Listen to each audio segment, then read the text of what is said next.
Welcome to Teach Me How to Wrexham. My name is Ran, her name is SJ, and this is the show. Like, how hungover were you that day? Was No. I very much learned from my mistakes. Those were great. Oh, there we are. Just had a... Thank you very much, ma'am. There you go. So I've had some donuts delivered from my mum. Thank you very much for that. I don't get very bullish. I'm not going to do we're going to stuff 5-0. I don't. So don't listen. or do, because we could do with the extra views and I'll tell you why exactly you are horrible little vermin. Hey, this is Robbo. I'm Robbo Jr. And make sure you tune in this week. It's a good one, don't miss it. Welcome back, everybody. This week we're looking at Salford. I want to share these little things. This is from Steve Habyotes, Phoenix Rising on Twitter, and that's from Jason Wrexham Phoenix. They hooked it up over the match on yesterday for Blackburn, which didn't go maybe the way that we hoped, but we can look back to the league, back to focusing, get on track to where we want to go if we're looking at promotion, which it looks like we are. And Blackburn Rovers, it was a pretty fun game. I missed the first goal. I was driving around, my phone, I was going to Jason's house, my phone, he lives way out there. He lives by like cow pastures and stuff. Like literally he's outside of Phoenix. In Arizona? Oh yeah, there's big dairy farms. And the main road that I know how to get to his place was closed. So I was literally like driving around with zero reception. So Google couldn't help me. And I'm like, I hope this next street goes over. There's dirt roads out there and I'm lost. And so I end up missing all the way up to when I pulled up to the house. Karen, Jason's wife, is like, come in, hurry. And then so like I run in and then it's like Andy Cannon had just scored. So I came in soon enough to see the replay, but I didn't get to see the whole play. I just saw the part where he kicks it and it goes in. And I was like, hey, this is awesome. And then I joked. I was like, oh, well, since I wasn't here for the beginning, maybe I'll just go stand outside for the rest of the match. And of course I didn't. I made my chili.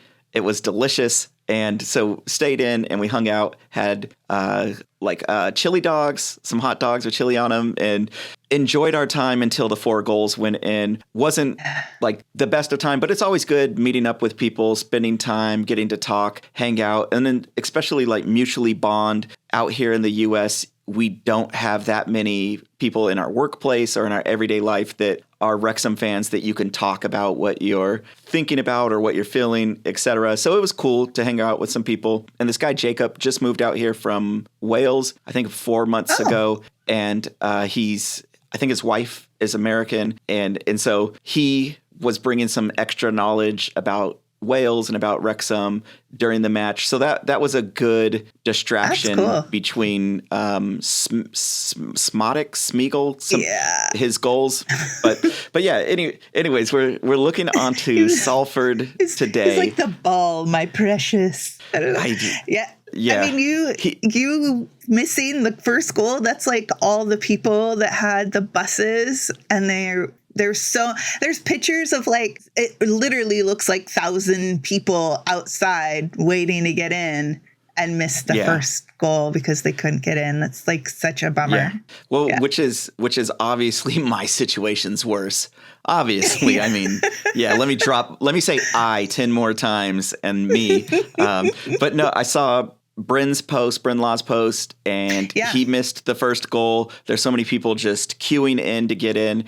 And then evidently the seats and stairs and everything was unsafe and it wasn't put together well, or it wasn't organized and managed well. So I hope everybody returned home safely and that nobody got hurt during the match or after the match. But yeah, it was an event. It was good to see what a championship side looks like and can do. They play very fluid.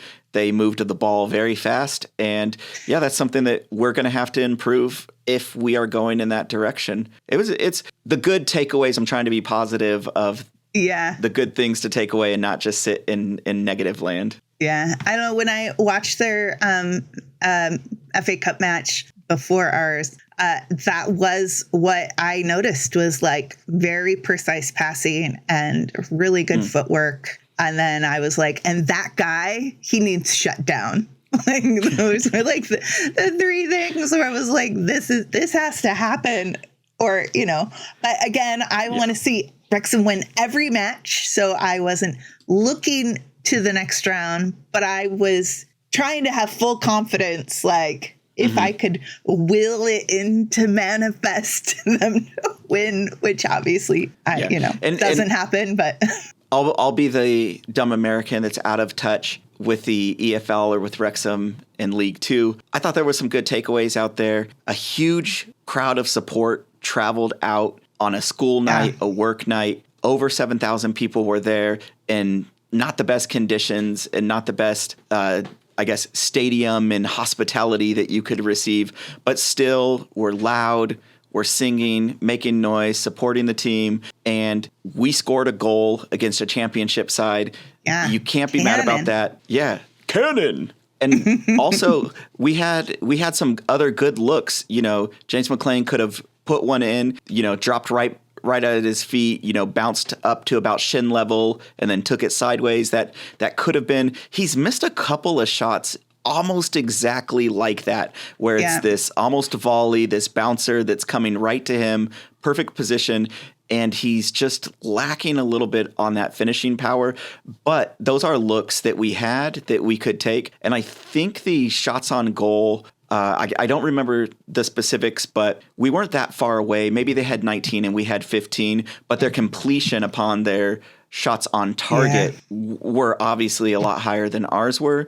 And our shots on target were maybe 5 and maybe theirs were 6 or 8, but they made 4 of them. And that's the type of thing that we're going to be looking forward to if position stays within the standings where we're at, that we're continuing on. But that's the magic of the FA Cup, and it was fun. We are back to the league. We are back to looking at the teams. We're looking at Salford today. It's a team that we have looked at before. We did do a rundown on the background of Salford, the reformation of Class of 92, Manchester United Part 2, with using the same colors, with the greater Manchester area where they're located at. So it's basically just an extension of a Manchester team. They are their own team nonetheless. Junior. Yeah. It is Manchester 2.0. I don't want to say anything bad about them because they've been okay recently, and Matt Smith has been wonderful recently. So I don't want to jinx anything. I don't want to say anything, and then I feel bad just for opening my dumb mouth. So I won't, and we'll continue on. But if you want to look at some more in-depth about the town, the city, the formation of the club, the owners that are involved with it, and kind of that storyline, we'll link this in at the end of the video, and you can go ahead and watch that. But without further ado, we'll get into looking at the current state of affairs, and SJ has a little bit prepared for us. So SJ, what are some things that we need to know about Salford this week? So Salford City breakdown.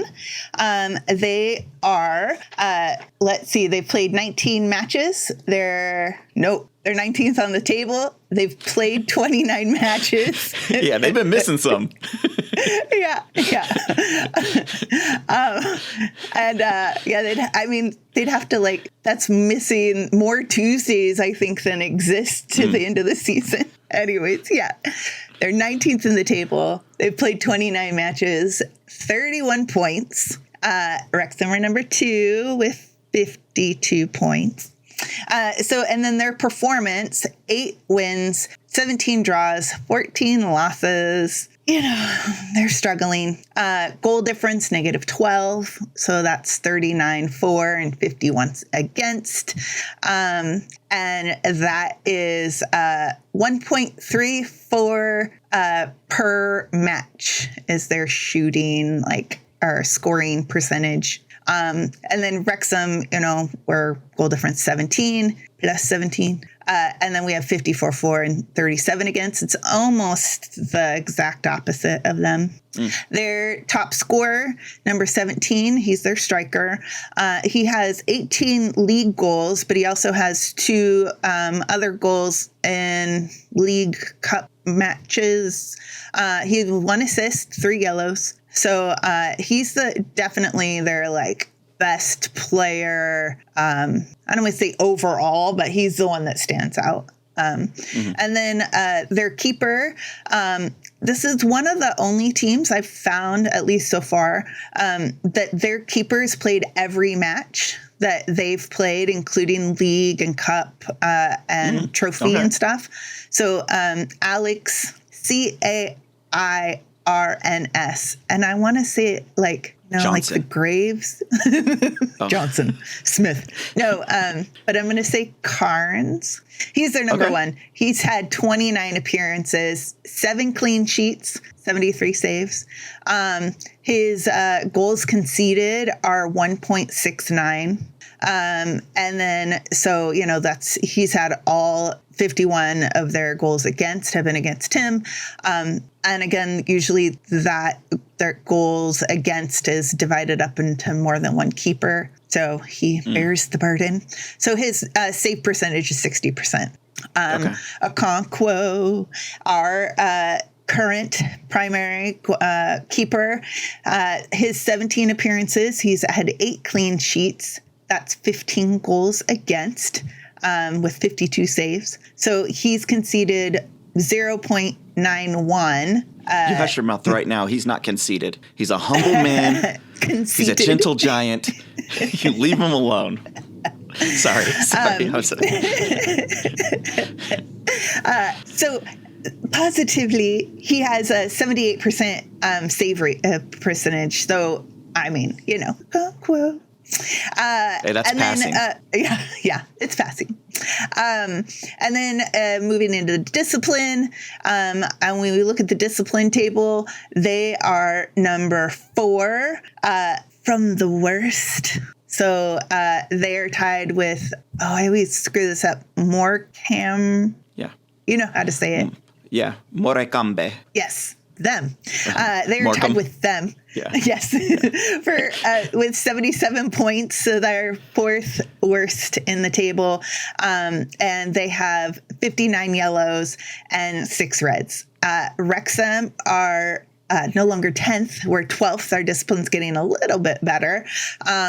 We have 66 points. That's 51 yellows, 3 reds, and we're tied with the MK Dons, the Fakers. We're tied with them. So, and then when I look at individual players, they have, they got 70, they have 59 yellows. So when I look at their players, they have 2 players with 7 yellows, 3 players with 6 yellows. Then they got, all of their players are card heavy. Whereas, not to be a hypocrite, we got McLean on 8, but then they don't count. No, because 7 of them shouldn't have been yellows. Yeah. Yeah, he's the golden boy. But he has 8, but then it drops down. Mullen, Lee, and O'Connell have 5, and then we drop off. So one thing I did notice, it's not necessarily just their defense that are yellow heavy. It's all over the pitch. So wait, are you Phil Parking us right now? Are you saying they're effing football fatties? Is that what you're saying? they're brawlers. They were heavy? No. No, I was like, heavy, dang, SJ's like enthusiasm. Dang. No. So when I look at that, overall, I see a team that has trouble scoring, but tying that with their, I don't know, I feel like their keeper, he's conceding, he's 60% save ratio. It's not that bad. Trying to be very nice. It's really not that bad when I look at all of the other keepers like in the whole league. Okay. For where they're at, even though he's, conceded those 51 goals, he does have an all right save percentage. And so it seems like the defense is really, like, he only has, or he doesn't even have any yellows, I think, or maybe it was 1. So he's technically doing pretty good. I think I don't know. I think it's going to be, what team was it last year? Was it Barnett? That were just, I remember them wearing like yellow, but it's where I think McFadden got his red card for stepping over the keeper. Funny. We'll say that was an accident like that. But they like were like shoving him in the back of the head and like yelling him and pushing him off the pitch. Yeah. The dude pulled his hair. Yeah. But that match, those guys were just like muscling players around. They didn't even give a nothing I'll say it. They're on roids. They were juiced up. They were on PEDs. I was like, they make cream for that for their roids. Okay. Yeah. You meant this kind of roids. I was thinking that one. I'm just going to yes and go exactly. That's what I meant. Yes. I heard this one gives you that one. No. Kids, you at home, if you're doing these roids, you're going to get those roids. So stop doing them and you'll be happy. The more you know. Yeah. So anyway, I have a feeling this match has the potential to also be really physical. And so depending on what ref we get, it can be card heavy or not card heavy, or, I don't know. Refs. I wish I knew the refs that was assigned to the match when I wrote up the breakdown. I think that would give really kind of good insight to tie in with their the team's disciplines. But, you want me to call them? Yes. And say look, stop this whole procedure you have in announcing refs in the EFL in your time frame. We're working with SJ's time frame. You're gonna and flip get with through the your Rolodex of refs. You've got them all on file. For people who don't know, a Rolodex are pieces of paper mounted in this little circle that you can flip through. It's not a watch. A piece of paper one at a time. I thought it was a watch.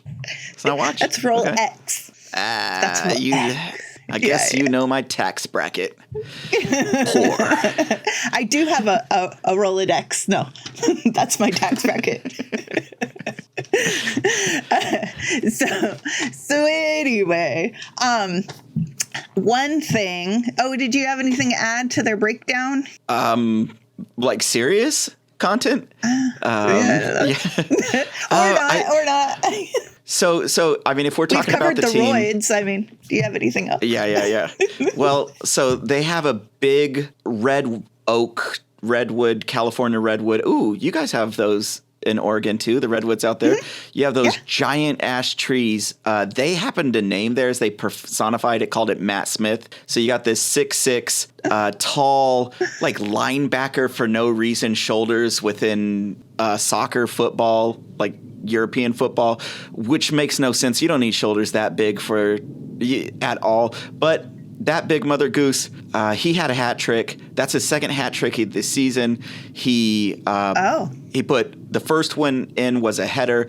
Of course, old Jolly Green Giant is going to put a header in. His second one was a nice, neat cross that I think he shot it off of his left foot, pretty close range, within about 10 feet, maybe 10 to 8 feet. And then he capitalized off of a corner in the 85th, it might have been, with his third goal, getting that hat trick, which pulled him above Crew, which Crew is sitting, fifth in the league right now? I got to double check and see here. Oh, yeah, are you talking about the last match they played? Yeah, the last match that they played. And so Matt Smith, he'd been relatively dry going into that match, but Salford, that's a good win. That's really good for their confidence, especially when you're going to be facing an even higher team. But I would say, we're only 2 points separated, so I'm not going to say it's evenly matched, but you're going up against the upper part of the table, and you showed that you have what it takes to not only fight from being down, or it was 1-1, but not only to continue on and fight back, but they staved off the 2 goals from Crew and even scored one more. A late winner in dramatic fashion. That's what it takes, to stay in the league. they're sitting pretty easy. I guess they're 10 points from the relegation zone at the moment. Okay. And there's... Yeah. I don't want any team to get relegated, but it's it's going to happen. 2 of them go down. Yeah. But they showed up against a good side, against Crew, who's been doing well. Crew came on, I don't know how many they won in a row, but at least their last 4 games they won in a row. And Salford won. And Salford is coming off of their last win against Crew, a draw, a win, a draw. So they're doing okay. That's not the kind of stride that we necessarily want to see when they come and face us. At least I would hope not. But maybe they got the goals out of their system. Dad's proud now. They don't need to do anything extra. They can just show up because he returned their calls, and he's going to show up this Christmas. So they're happy, and they don't need anything else. And I think if we can just hope for some resolution within their families and their systems, then we'll be okay, because they don't need to come and capitalize on our recent form of losing our last 2 matches. Yeah, so we lost against Newport and Blackburn. So. Yeah, I didn't want to know what their home win percentage was versus our away percentage. Was it more than 1%? I couldn't look. Like I was too nervous to, like, of all the stats, I'm like, ooh, what's this stat? What's that stat? And I was like, I don't even want to get it in my head that, like, I don't even want to think about it. I'm like, our boys, they're going to do it. It's all good. Yeah. So, but that does tie into my little, the little bit I have for them. The 2000, so they have this like the Wrexham 98-point season that is kind of in the Wrexham lore. They have one of their things is the Great Escape is what it's called. Like that's the thing. We say 98-point season. That's like, Black so and white they have the movie. Great Escape. Yeah. When I was looking into it, I was like, not the movie. So anyways, the Great Escape, they had in their 2008-2009 season. The season before that, they were promoted into the Northern Premier. So it was their first season in that league. And then the season did not go well. In the first 29 matches, which currently this season, they've played 29 matches.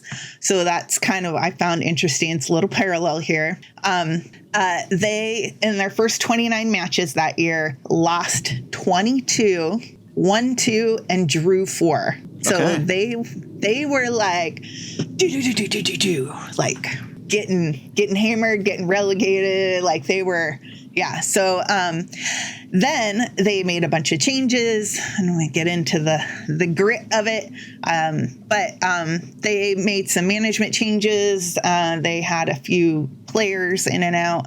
And then from their 30th, so for the last, the end of the season, it was like a relegation battle kind of against themselves, because it was they were doing so bad that they were the only thing in their own way, if that makes sense. They were getting in their own way.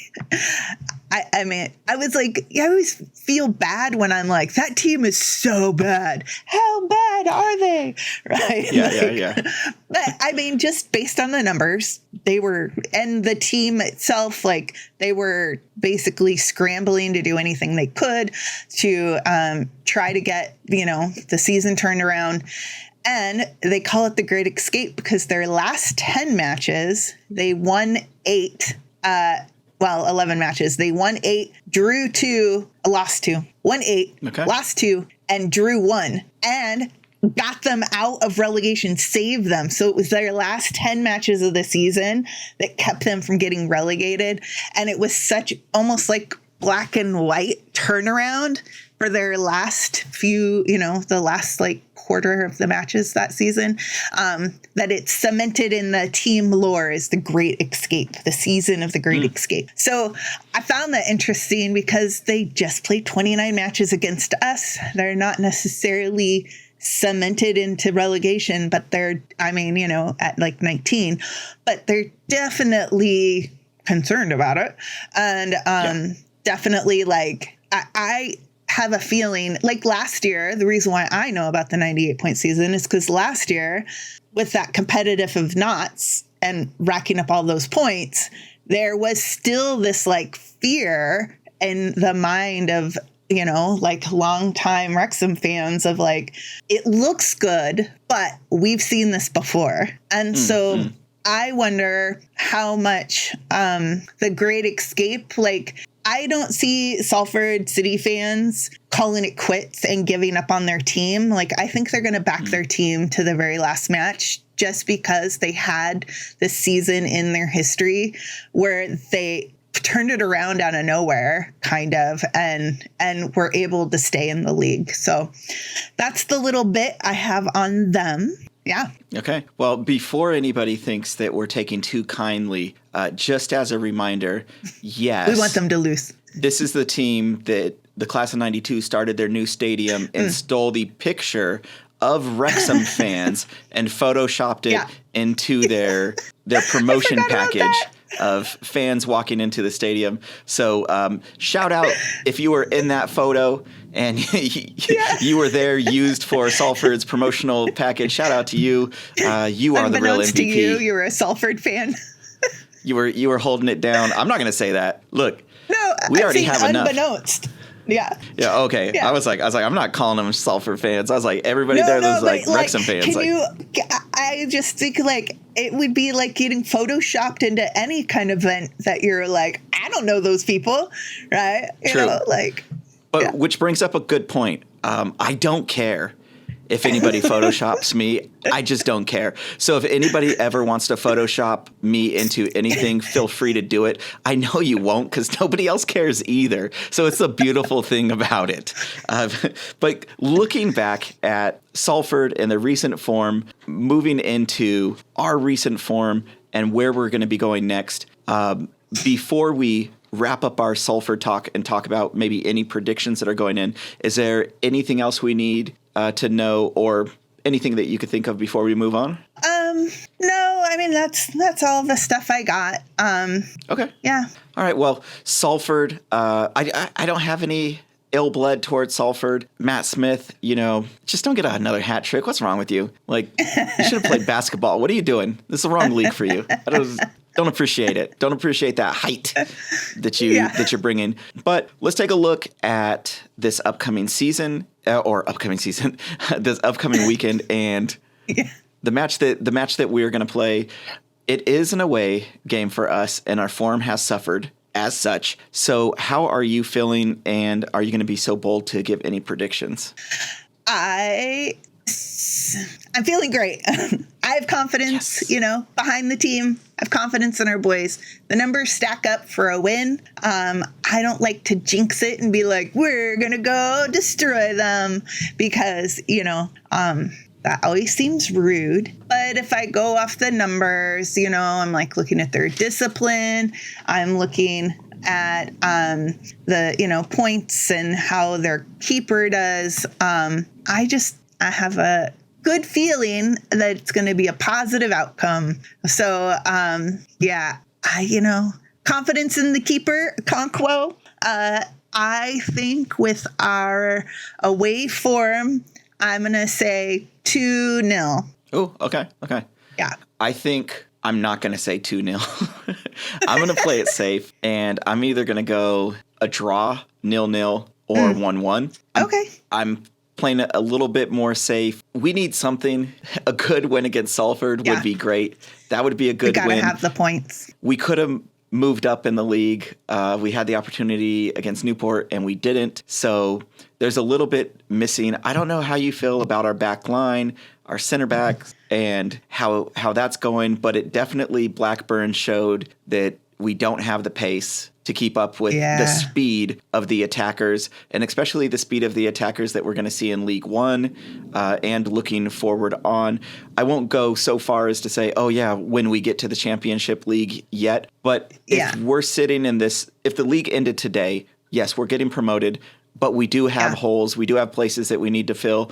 And that is something that, okay, while we're cutting our teeth right now, we have a little bit of time to sharpen our knives and to get some people in. We are going to have to say goodbye to some people. Some people that we like and love weren't in the lineup, weren't even on the bench. And, that's the nature of the beast. But I will hope for a win. And if we get it, I will be very happy. And hopefully that'll turn the tides as we move forward. 1-1, 0-0, draw. But I'm ready to be happily surprised by Wrexham. If Mullen shows up and he tucks his cape back into his shorts or something and gets himself a hat trick, I'll be completely ecstatic. You're looking for a super wedgie?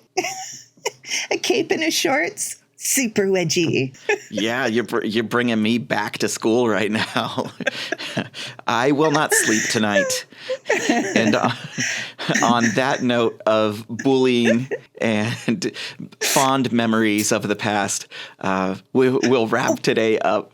Yes. What? I have a correction I want to make, and I wanted to make it earlier, and I forgot. Okay. So, last week, I think it was the Blackburn match, we talked about Okonkwo and like painting his mask with like a fierce dragon and everything.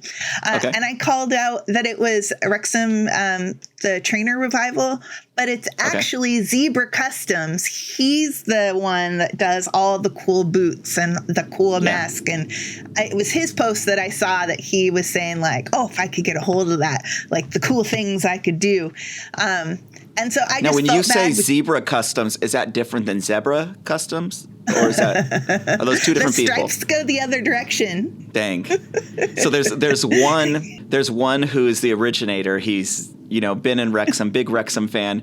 Or no, actually, I'm sorry. He's been in the UK, and he's been over there. And then there's an American one that started up, and he's like, forget your copyright. We're the Zebra Customs, and go ahead and do something. I dare you. Yeah. No, but I felt bad because I love his boots and like all the different stuff he does for like the men's and the women's team. And Wrexham Trainer Revival, I think I had that in my mind because, they had that break-in and there was the GoFundMe. And it's boots and then Zebra Customs boots. So, I just want to call it out. He does such a good job that I wanted to make sure I gave him credit for the idea that we talked about. Okay.